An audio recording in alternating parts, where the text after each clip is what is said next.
Hello friends, मैं हूं कृष्णा सोनी और आप देख रहे हैं मेरा YouTube channel #new life with Krishna Soni. मेरे सारे वीडियोस इंडस्ट्रियल बेस्ड रहते हैं और उन स्टूडेंट्स और उन इंजीनियर्स के लिए रहते हैं जो इंडस्ट्री में एंट्री लेना चाहते हैं या फिर जॉब चेंज करना चाहते हैं। आज मैं बिहार के दो ऐसे इंडस्ट्रीज के बारे में जानकारी देने जा रहा हूं जो बिहार में स्टेब्लिश है। दोनों ही रेल की इंजन्स बनाती है।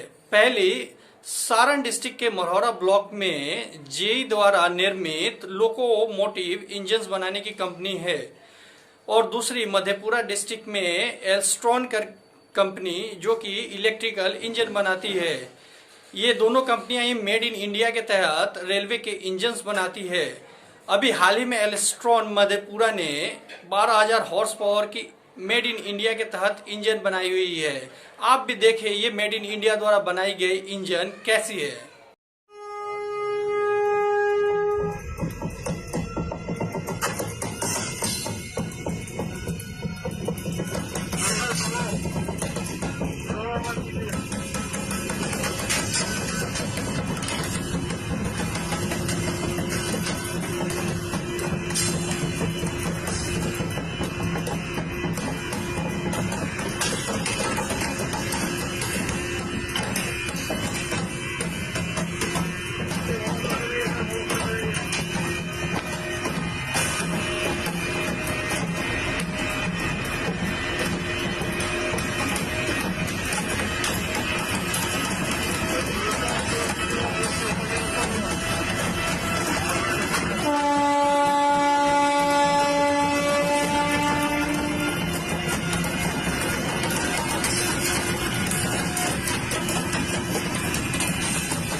तो मुझे उम्मीद है कि आपने ये वीडियो अंत तक देखा होगा। तो ऐसे वीडियोस के लिए आप मुझे लाइक, शेयर और सब्सक्राइब करके जुड़े रहें।